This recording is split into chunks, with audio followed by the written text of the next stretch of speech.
ಪಿತನ ಸುತನ ಮತ್ತು ಪವಿತ್ರಾತ್ಮರ ನಾಮದಲ್ಲಿ ಆಮೇನ್.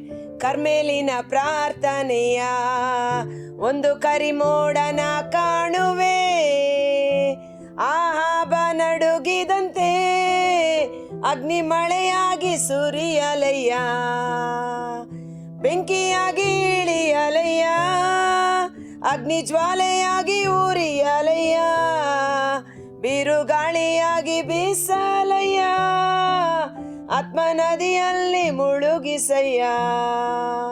ಅಂತ್ಯಕಾಲ ಅಭಿಷೇಕ ಸಕಲ ಜನರ ಮೇಲೆ, ಸುಗ್ಗಿಕಾಲ ಸಮಯವಲ್ಲೋ ನಿನ್ನ ಆತ್ಮಾದಿ ತುಂಬಿಸಯ್ಯ.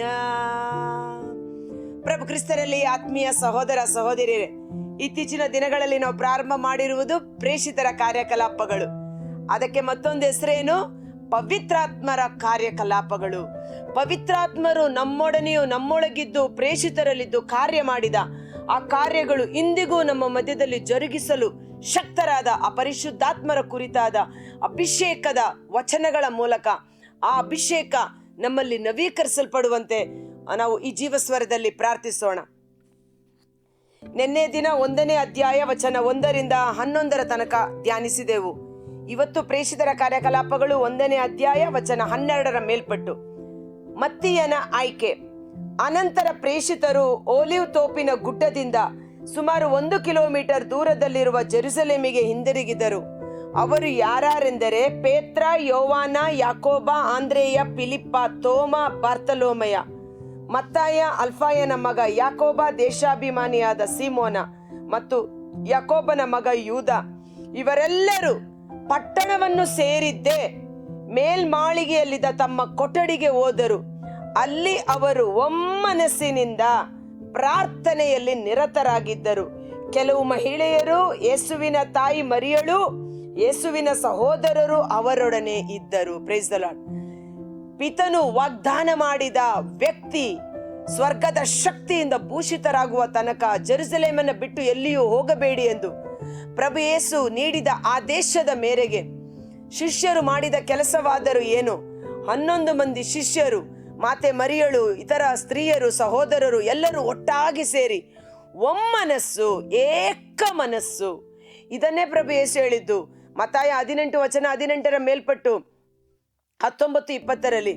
ಇಹಲೋಕದಲ್ಲಿ 2 ಅಥವಾ 3 ಒಮ್ಮನಸ್ಸಿನಿಂದ ಒಂದೇ ಉದ್ದೇಶಕ್ಕಾಗಿ ಪ್ರಾರ್ಥಿಸುವಾಗ ಅದು ಸ್ವರ್ಗದಲ್ಲಿರುವ ನನ್ನ ತಂದೆಯಿಂದ ನಿಮಗೆ ಅನುಗ್ರಹಿಸಲಾಗುತ್ತದೆ. ಒಮ್ಮನಸ್ಸಿಲ್ಲದಿದ್ದರೆ ಅಲ್ಲಿ ದೇವರ ಆತ್ಮ ಹೆಚ್ಚು ಕಾರ್ಯ ಮಾಡಲು ಸಾಧ್ಯವಿಲ್ಲ. ಆದ ಕಾರಣ ನಾವು ಕುಟುಂಬದಲ್ಲಿ ಕುಟುಂಬ ಪ್ರಾರ್ಥನೆ ಮಾಡುವಾಗ, ಸಮೂಹ ಪ್ರಾರ್ಥನೆ ಮಾಡುವಾಗ, ತಂಡದಲ್ಲಿ ಸೇವಾ ಕಾರ್ಯದಲ್ಲಿ ಒಂದು ಸೇವೆ ಮಾಡುವಾಗ, ಒಂದು ಪ್ರಾರ್ಥನೆ ಮಾಡುವಾಗ ಒಮ್ಮನಸ್ಸು ಬಹಳ ಮುಖ್ಯ. 2 ಒಮ್ಮನಸ್ಸಿಲ್ಲದಿದ್ದರೆ ಜೊತೆಯಾಗಿ ಪ್ರಯಾಣ ಮಾಡಲು ಹೇಗೆ ಸಾಧ್ಯ ಅಲ್ವಾ? ಪವಿತ್ರಾತ್ಮರು ಎಲ್ಲಿ ಹೆಚ್ಚಾಗಿ ಕಾರ್ಯ ಮಾಡುತ್ತಾರೆ? ಏಕ ಮನಸ್ಸು, ಒಮ್ಮನಸ್ಸು. ನಮ್ಮನ್ನೇ ನಾವು ತಗ್ಗಿಸಿಕೊಂಡು ದೀನತೆ, ತಾಳ್ಮೆ, ವಿಧೇಯತೆಯಿಂದ ಏಕ ಮನಸ್ಸಿಗೆ ಬಂದಾಗ ಅಲ್ಲಿ ಪವಿತ್ರಾತ್ಮರ ಅಭಿಷೇಕವನ್ನ ಜಾಸ್ತಿಯಾಗಿ ನೋಡುತ್ತೇವೆ. ಇದನ್ನೇ ಕೀರ್ತನೆ 133ರಲ್ಲಿ ದಾವೀದರಸನು ಹೇಳಿದ್ದು, ಸೋದರರು ಒಟ್ಟಾಗಿ ಸೇರಿ ಬರುವುದು ಎಷ್ಟು ರಮಣೀಯವಾದುದು. ಹೆರ್ಮೋನ್ ಪರ್ವತದ ಮೇಲೆ ಬಿದ್ದ ಇಬ್ಬನಿಯಂತೆ ಆಶೀರ್ವಾದ, ಅಭಿಷೇಕ, ಅಮರತ್ವ ಅಲ್ಲಿಯೇ ಇರಬೇಕೆಂದು ಸರ್ವೇಶ್ವರ ಆಜ್ಞಾಪಿಸಿದ್ದಾರೆ. ಅದ್ಭುತಕರವಾದ ವಚನ. ಅದಕ್ಕಾಗಿ ಕುಟುಂಬ ಪ್ರಾರ್ಥನೆಯಲ್ಲಿ ಒಟ್ಟಾಗಿ ಸೇರಬೇಕು. ಆವಾಗ ನಮ್ಮಲ್ಲಿರುವ ಎಲ್ಲ ಭಿನ್ನಾಭಿಪ್ರಾಯಗಳು ಕಳಚಿ ಹೋಗುತ್ತದೆ. ಪವಿತ್ರಾತ್ಮರು ಒಮ್ಮನಸ್ಸನ್ನ ತರುತ್ತಾರೆ. ಇಲ್ಲಿ ದೇವರ ಯೇಸುವಿನ ಆದೇಶದ ಮೇರೆಗೆ ಏಕ ಮನಸ್ಸಿನಿಂದ ಅವರು ಆ ವಾಗ್ದತ್ತ ವ್ಯಕ್ತಿಗಾಗಿ, ಸ್ವರ್ಗದ ಶಕ್ತಿಗಾಗಿ ಪ್ರಾರ್ಥನೆಯಲ್ಲಿ ನಿರತರಾಗಿದ್ದರು. ಪವಿತ್ರಾತ್ಮರನ್ನು ನಾವು ಪಡೆದುಕೊಳ್ಳಲು ನಮಗೆ ಮತ್ತೊಂದು ದಾರಿ ಪ್ರಾರ್ಥನೆಯಲ್ಲಿ ತಲ್ಲೀನರಾಗಿರುವುದು. ಸ್ವಲ್ಪ ದಿನಗಳ ನಂತರ ಸುಮಾರು 120 ಮಂದಿ ಭಕ್ತ ವಿಶ್ವಾಸಿಗಳು ಸಭೆ ಸೇರಿದ್ದರು.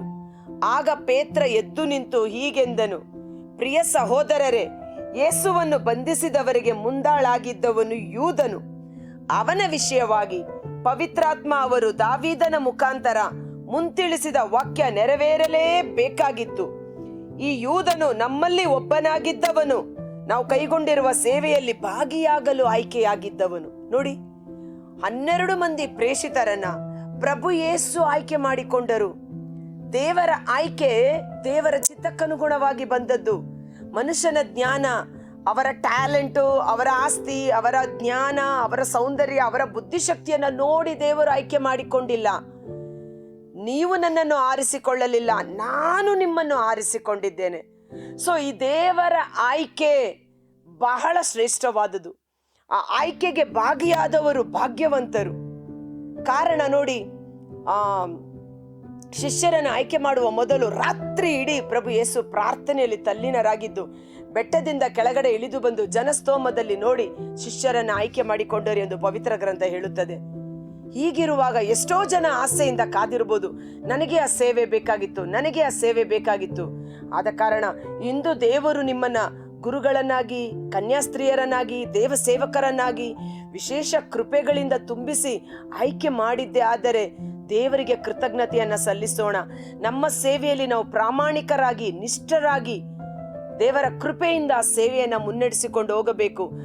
ಯೂದನು ಆ ಸೇವೆಯನ್ನ ಮುಂದುವರಿಸಿಕೊಂಡು ಹೋಗಲಾಗದೆ ಸೈತಾನನ ಕುತಂತ್ರಕ್ಕೆ ಒಳಗಾಗಿ ವಂಚಿಸಲ್ಪಟ್ಟು ಆ ಸ್ಥಾನವನ್ನ ಕಳೆದುಕೊಂಡನು.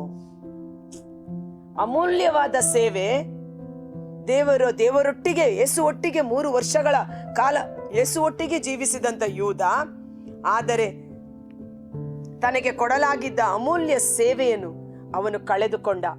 ಕಾರಣ ಹಣಕಾಸಿನ ಒಂದು ವ್ಯಾಮೋಹ ಅಥವಾ ಸೈತಾನನಿಗೆ ವಶವಾದ, ಇದೆಲ್ಲ ಇರಬಹುದು. ಆದರೆ ಇವತ್ತು ಸೇವೆಯಲ್ಲಿರುವ ಪ್ರತಿಯೊಬ್ಬ ದೇವ ಸೇವಕರುಗಳು ಎಚ್ಚೆತ್ತುಕೊಳ್ಳಬೇಕಾದ ವಿಷಯ ಇದು. ದೇವರು ನಮ್ಮನ್ನ ಕರೆದಿರುವುದು ಸೇವೆಗಾಗಿ. ನಾವು ಯಾವುದೇ ರೀತಿಯ ಪ್ರಲೋಭನೆಗೆ, ಶೋಧನೆಗಳಿಗೆ ತುತ್ತಾಗಿ ಅಮೂಲ್ಯವಾದ ಸೇವೆಯನ್ನ ಕಳೆದುಕೊಂಡು ಭ್ರಷ್ಟರಾಗದಂತೆ ನಮ್ಮನ್ನೇ ನಾವು ಕಾಪಾಡಿಕೊಳ್ಳುವುದಕ್ಕೆ ಯೂದ ನಮಗೆ ಸಾಕ್ಷಿಯಾಗಿ ನಿಲ್ಲುತ್ತಾನೆ, ಮಾದರಿಯಾಗಿದ್ದಾರೆ. ಓಕೆ, ಇವನು ತನ್ನ ನೀಚ ಕೃತ್ಯದಿಂದ ಪಡೆದ ಹಣದಿಂದ ಒಂದು ಹೊಲವನ್ನು ಕೊಂಡುಕೊಂಡ, ಆದರೆ ಅದರಲ್ಲೇ ಪ್ರಾಣ ಕಳೆದುಕೊಂಡ. ತಲೆ ಕೆಳಗಾಗಿ ಬಿದ್ದು ಹೊಟ್ಟೆ ಬಿರಿದು ಕರುಳೆಲ್ಲ ಹೊರಬಂದು ಸತ್ತು ಹೋದ. ಈ ವಿಷಯ ಜೆರುಸಲೇಮಿನ ನಿವಾಸಿಗಳಿಗೆಲ್ಲ ತಿಳಿಯಿತು. ಆ ಜಮೀನನ್ನು ತಮ್ಮ ಭಾಷೆಯಲ್ಲಿ ಅಕೆಲ್ದಾಮ, ಅಂದರೆ ನೆತ್ತರ ನೆಲ ಎಂದು ಕರೆಯಲಾಯಿತು. ಅವನ ಮನೆ ಹಾಳಾಗಲಿ, ಅದು ಪಾಳು ಬೀಳಲಿ ಎಂದು, ಅವನ ಸ್ಥಾನ ಇನ್ನೊಬ್ಬನದಾಗಲಿ ಎಂದು ಕೀರ್ತನ ಗ್ರಂಥದಲ್ಲಿ ಬರೆದಿದೆ. ನೋಡಿ, ಅವನ ಸ್ಥಾನ ಇನ್ನೊಬ್ಬದಾಗಲಿ. ಇವತ್ತು ನಾನು ಸೇವೆ ಮಾಡೋದಿಲ್ಲ, ನನಗೆ ಯಾಕೆ ಬೇಕು, ನಾನು ಹೋಗೋದಿಲ್ಲ, ನೋ ಪ್ರಾಬ್ಲಮ್. ದೇವರ ಕೆಲಸ, ದೇವರ ರಾಜ್ಯ ಮುಂದುವರಿಯಲೇಬೇಕು. ದೇವರು ತಕ್ಷಣ ಆ ಸ್ಥಾನದಲ್ಲಿ ಮತ್ತೊಬ್ಬನನ್ನ ಇರಿಸಿ ದೇವರ ಸೇವೆಯನ್ನು ಮುನ್ನಡೆಸಿಕೊಂಡು ಹೋಗಲು ದೇವರು ಸರ್ವಶಕ್ತರಾಗಿದ್ದಾರೆ. ನೆತ್ತರ ನೆಲ ಅಂದರೆ ರಕ್ತದ ಜಾಗ, ಅಥವಾ ರಕ್ತವನ್ನ ಕ್ರಯಕ್ಕೆ ಕೊಟ್ಟು ಪಡೆದುಕೊಂಡ ಹಣದಿಂದ ಖರೀದಿ ಮಾಡಿದ ಜಮೀನು, ಅದು ಶಾಪಗ್ರಸ್ತವಾಗಲು. ಆ ನೆಲದಲ್ಲಿಯೇ ಹೋಗಿ ಅವನು ಹೊಟ್ಟೆ ಕೆಳಗಾಗಿ ಕರುಳು ಬೀರಿದು ಸತ್ತು ಹೋದ, ತನ್ನ ಪ್ರಾಣ ಕಳೆದುಕೊಂಡ ಅನ್ನುವ ರೀತಿಯಲ್ಲಿ.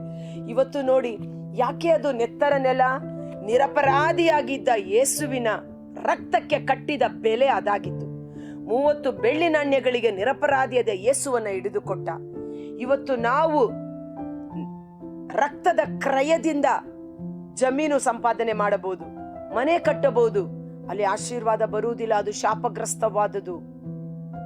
ರಕ್ತದ ಅಪರಾಧ ನಮ್ಮ ಮೇಲೆ ಬರಬಾರದು. ಕಾಯಿನ ತನ್ನ ತಮ್ಮ ಹೇಬೇಲನನ್ನು ಕೊಂದ ಕಾರಣ ಆ ತಮ್ಮ ಸುರಿಸಲ್ಪಟ್ಟ ರಕ್ತದ ಆ ಭೂಮಿ ಶಾಪಗ್ರಸ್ತವಾಯಿತು, ಅಲೆಮಾರಿಯ ಜೀವನವಾಯಿತು. ಆ ಭೂಮಿ ಫಲವನ್ನ ಕೊಡದೆ ಮುಳ್ಳು ಕಳೆಗಳನ್ನು ಕೊಡುವಂತಾಯಿತು. ಇವತ್ತು ನಮ್ಮ ಕೆಲಸಗಳು, ನಮ್ಮ ಹಣದ ವರಮಾನದ ಮೂಲಗಳು ನಿರಪರಾಧಿಯ ರಕ್ತದಿಂದ ಸಂಪಾದನೆ ಮಾಡಿದ್ದಾಗಿರಬಾರದು. ಅದು ನಮಗೂ ನಮ್ಮ ಕುಟುಂಬಕ್ಕೂ ಶಾಪವನ್ನ ತಂದು ಕೊಡುತ್ತದೆ. ಅದು ಶಾಪದ ನೆಲ, ರಕ್ತದ ನೆಲ ಎಂದು ಹೆಸರು ಶಪಿಸಲ್ಪಟ್ಟಿತ್ತು ಅಂತ. ಮತ್ತೆ ಅದನ್ನ ಸಂಪಾದನೆ ಮಾಡಿದ ವ್ಯಕ್ತಿ ಸಹ ಸತ್ತು ಹೋದ. ಯೂದ 30 ಬೆಳ್ಳಿ ನಾಣ್ಯನ ಪಡ್ಕೋಬಹುದು ಅಂತ ಆಸೆ ಪಟ್ಟ, ಆದರೆ ಆ ಹಣವನ್ನು ಉಪಯೋಗ ಮಾಡಲು ಸಹ ಸಾಧ್ಯವಾಗದೆ ಅವನೇ ಕರುಳು ಬಿರಿದು ಸತ್ತು ಹೋದ. ಅದಕ್ಕೆ ದೇವರ ವಾಕ್ಯ ನೋಡುತ್ತೇವೆ, ಸಿರಾಕನ ಗ್ರಂಥ 10ನೇ ಅಧ್ಯಾಯದಲ್ಲಿ, ಎಲೆ ಮಾನವ, ನೀನು ಯಾಕೆ ಅಹಂಕಾರ ಪಡುತ್ತಿ? ಬದುಕಿರುವಾಗಲೇ ನಿನ್ನ ಕರುಳು ಕೊಳೆತು ಹೋಗುವುದುಂಟಲ್ಲ. ಆ ಅಹಂಕಾರ ಬಿಟ್ಟು ಬಿಡೋಣ. ರಕ್ತಾಪರಾಧಕ್ಕೆ ನಾವು ಸಿಕ್ಕಿ ಹಾಕಿಕೊಳ್ಳದಂತೆ ದೇವಾ ನಮ್ಮನ್ನು ಕಾಪಾಡು ಎಂದು ದೇವರಿಗೆ ಸಮರ್ಪಿಸೋಣ. ನಮ್ಮ ಹಣದ ಆದಾಯದ ಮೂಲಗಳು, ನಾವು ಮಾಡುವ ಕೆಲಸ, ಬಿಸ್ನೆಸ್ಸು ಅಥವಾ ಇನ್ಕಮ್ನ ಮೂಲಗಳು ಪರಿಶುದ್ಧವಾಗಿ ಆಶೀರ್ವಾದದ ಮೂಲವಾಗಿ ಬರುವಂತೆ ಎಚ್ಚೆತ್ತುಕೊಳ್ಳೋಣ. ಅವನ ಸ್ಥಳ, ಅವನ ಸ್ಥಾನಮಾನ ಮತ್ತೊಬ್ಬನದಾಗಲಿ. ದೇವರ ಸೇವೆಯನ್ನ ಹಿಂಜರಿದರೆ ಆ ಸ್ಥಾನ ಮತ್ತೊಬ್ಬನದಾಗುತ್ತದೆ. ಸೈತಾನನ ಕುರಿತು ಹೇಳುವಾಗಲೂ ಸಹ ಯೂದ 1:5 ನಾವು ನೋಡುತ್ತೇವೆ, ಸೈತಾನನು ತನಗೆ ಕೊಟ್ಟ ಆದ್ಯ ಅಂತಸ್ತನ್ನು, ಸ್ಥಾನಮಾನವನ್ನು ಕಳೆದುಕೊಂಡು ಪಾತಾಳಕ್ಕೆ ದಬ್ಬಲ್ಪಟ್ಟ ಎಂಬುದಾಗಿ. ಇವತ್ತು ದೇವರಿಂದ ಆಯ್ಕೆ ಮಾಡಲ್ಪಟ್ಟ ಸೇವೆ, ಒಬ್ಬೊಬ್ಬರಿಗೂ ಕೊಡಲ್ಪಟ್ಟಂತ ಕುಟುಂಬ ಸೇವೆ ಇರಬಹುದು, ನೀವು ಮಾಡುವ ಸೇವಾ ಕಾರ್ಯಗಳಿರಬಹುದು.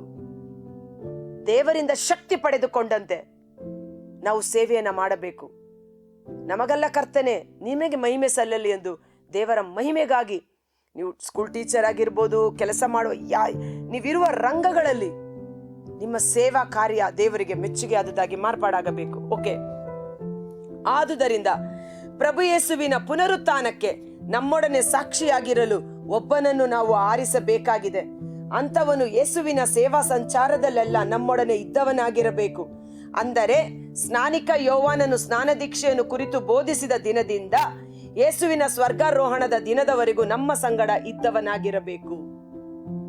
ಈಗ 12 ಮಂದಿಯ ಒಂದು ಬ್ಯಾಚ್ ಅನ್ನ ದೇವರು ಆಯ್ಕೆ ಮಾಡಿದ್ದು. ಅದರಲ್ಲಿ ಒಬ್ಬ ತನ್ನ ಸ್ಥಾನಮಾನವನ್ನ ಕಳೆದುಕೊಂಡು ನೀಚ ಕೃತ್ಯದಿಂದ ಅವನು ಕಳೆದು ಹೋದಾಗ ಪ್ರೇಷಿತರೆಲ್ಲರೂ ಆ ಸ್ಥಾನದಲ್ಲಿ ಮತ್ತೊಬ್ಬ ಬರಬೇಕಾಗಿತ್ತು. ಅವನ ಸ್ಥಾನ ಮತ್ತೊಬ್ಬನದಾಗಲಿ ಎಂದು ಇನ್ನೊಬ್ಬ ವ್ಯಕ್ತಿಯನ್ನ ಆಯ್ಕೆ ಮಾಡಲು ಮುಂದಾಗುತ್ತಾರೆ. ಆಗ ಬಾರ್ನಬ ಎಂದು ಹೆಸರಿಸಲಾದ ಜೋಸೆಫ್, ಇವನನ್ನು ಯುಸ್ತ ಎಂದು ಕರೆಯುತ್ತಿದ್ದರು, ಮತ್ತು ಮತ್ತಿಯ, ಜೋಸೆಫ್ ಮತ್ತು ಮತ್ತಿಯ ಎಂಬ ಇಬ್ಬರ ಹೆಸರನ್ನು ಸೂಚಿಸಲಾಯಿತು. ಅನಂತರ ಎಲ್ಲರೂ ಪ್ರಾರ್ಥನೆ ಮಾಡುತ್ತಾ, ಸರ್ವೇಶ್ವರ, ನೀವು ಸರ್ವರ ಅಂತರಂಗಗಳನ್ನು ಅರಿತಿರುವಿರಿ. ಯೂದನು ತನ್ನ ಪ್ರೇಷಿತ ಸ್ಥಾನದಿಂದ ಭ್ರಷ್ಟನಾದ, ತನಗೆ ತಕ್ಕದಾದ ಸ್ಥಳಕ್ಕೆ ತೆರಳಿದ. ಈ ಸೇವಾ ಸ್ಥಾನಕ್ಕೆ ಇವರಿಬ್ಬರಲ್ಲಿ ನೀವು ತೋರಿಸಿದವನು ಯಾರೆಂದು ನಮಗೆ ತೋರಿಸಿರಿ ಎಂದರು. ಅನಂತರ ಚೀಟು ಹಾಕಿದರು. ಅದು ಮತ್ತಿಯನ ಪರವಾಗಿತ್ತು. ಅವನನ್ನು 11 ಮಂದಿಯೊಡನೆ ಪ್ರೇಷಿತ ಸ್ಥಾನಕ್ಕೆ ಸೇರಿಸಿಕೊಳ್ಳಲಾಯಿತು. Praise the Lord, hallelujah. ಹಾಗಾದರೆ ಯೂದನನ್ನ ಆಯ್ಕೆ ಮಾಡಿದ ದೇವರ ಆಯ್ಕೆ ತಪ್ಪು ಎಂದು ಹೇಳಲು ಸಾಧ್ಯವೇ? ಎಂದಿಗೂ ಇಲ್ಲ. ದೇವರ ಚಿತ್ತ, ದೇವರ ಆಯ್ಕೆ ಎಂದಿಗೂ ತಪ್ಪಾಗುವುದಿಲ್ಲ. ಇದಕ್ಕೆ ಹಳೆಯ ಒಡಂಬಡಿಕೆಯಲ್ಲಿ ಒಂದು ರೆಫರೆನ್ಸ್ ನೋಡ್ತೀವಿ. ಸರ್ವೇಶ್ವರನಾದ ದೇವರು ಇಸ್ರಾಯೇಲ್ ಜನಾಂಗದವರು, ನಮಗೆ ನ್ಯಾಯಾಧಿಪತಿಗಳು ಬೇಡ, ಪ್ರವಾದಿಗಳು ಬೇಡ, ಅರಸನನ್ನ ನೇಮಕ ಮಾಡಿಕೊಡು ಎಂದು ಹಠ ಮಾಡುವಾಗ ಸ್ವತಃ ದೇವರೇ ಸಮುವೇಲ ಪ್ರವಾದಿಯ ಮುಖಾಂತರ ಸೌಲನನ್ನು, ಕತ್ತೆ ಮೇಯಿಸುತ್ತಿದ್ದ ಕೀಷನ ಮಗ ಸೌಲನನ್ನು ಇಸ್ರಾಯೇಲರ ಮೇಲೆ ಅರಸನನ್ನಾಗಿ ನೇಮಕ ಮಾಡುತ್ತಾರೆ. ಒಂದು ಕಾಲದಲ್ಲಿ ಬೆನ್ಯಾಮೀನ್ ಕುಲ ಎಲ್ಲದಕ್ಕಿಂತ ಕೀಳು ಕುಲ, ಆ ರೀತಿಯಲ್ಲಿದ್ದಂತ ವ್ಯಕ್ತಿ ಇವತ್ತು ದೇವರ ಕೃಪೆಯಿಂದ ಅರಸನಾಗಿ ಅಭಿಷೇಕಿಸಲ್ಪಟ್ಟ ಮೇಲೆ ಅವನು ದೇವರ ವಾಕ್ಯಕ್ಕೆ ಅವಿಧೇಯನಾಗಿ ಜೀವಿಸಿ ಅವನಲ್ಲಿದ್ದ ದೇವರ ಅಭಿಷೇಕ ಬಿಟ್ಟು ಹೋಯಿತು. ದುರಾತ್ಮ ಪೀಡಿತನಾದ. ದೇವರು ಹೇಳುತ್ತಾರೆ, ಇವನನ್ನು ಆಯ್ಕೆ ಮಾಡಿದ್ದಕ್ಕೆ ನನಗೆ ದುಃಖವಾಗುತ್ತಿದೆ, ಆದರೆ ಇವನನ್ನು ನಾನು ಅರಸುತನದಿಂದ ತಳ್ಳಿಬಿಟ್ಟು ನನ್ನ ಹೃದಯಕ್ಕೆ ಮೆಚ್ಚುಗೆಯಾದ ಮತ್ತೊಬ್ಬ ವ್ಯಕ್ತಿಯನ್ನ ತೋರಿಸುತ್ತೇನೆ, ಅವನನ್ನ ಆಯ್ಕೆ ಮಾಡಿಕೊ. ಸಮುವೇಲ ಸಹ ಗೋಳಾಡ್ತಾ ಇರ್ತಾನೆ. ಆಗ ಸರ್ವೇಶ್ವರದ ದೇವರು ಹೇಳುತ್ತಾರೆ, ಇನ್ನೆಷ್ಟರವರೆಗೆ ನೀನು ಸೌಲನ ಕುರಿತು ದುಃಖಿಸುತ್ತಿರುವೆ? ಎದ್ದೇಳು, ನಿನ್ನ ಕೊಂಬನ್ನು ತೈಲದಿಂದ ತುಂಬಿಸಿಕೊ ಎಂದು ಸಮುವೇಲನನ್ನ ಬಲಪಡಿಸಿದ ದೇವರು ದಾವೀದನನ್ನ ಅಭಿಷೇಕ ಮಾಡಿ ಸೌಲನ ಸ್ಥಾನದಲ್ಲಿ ಅರಸನನಾಗಿ ತನ್ನ ಕಾರ್ಯವನ್ನು ಮುನ್ನಡೆಸಲು ಶಕ್ತರಾಗಿದ್ದಾರೆ. Price the lord. ಒಂದು ಕ್ಷಣ ಕಾಲ ನಾವು ಕಣ್ಗಳನ್ನ ಮುಚ್ಚೋಣ. ಕರ್ತರಾದ ಯೇಸುವೇ, ಈ ದಿನ ಪವಿತ್ರಾತ್ಮರ ಕಾರ್ಯಕಲಾಪಗಳು ಅದ್ಭುತಕರವಾದದ್ದು ಸ್ವಾಮಿ. ಪವಿತ್ರಾತ್ಮರ ಅಭಿಷೇಕಕ್ಕೆ ಮೊದಲು ಪ್ರೇಷಿತರು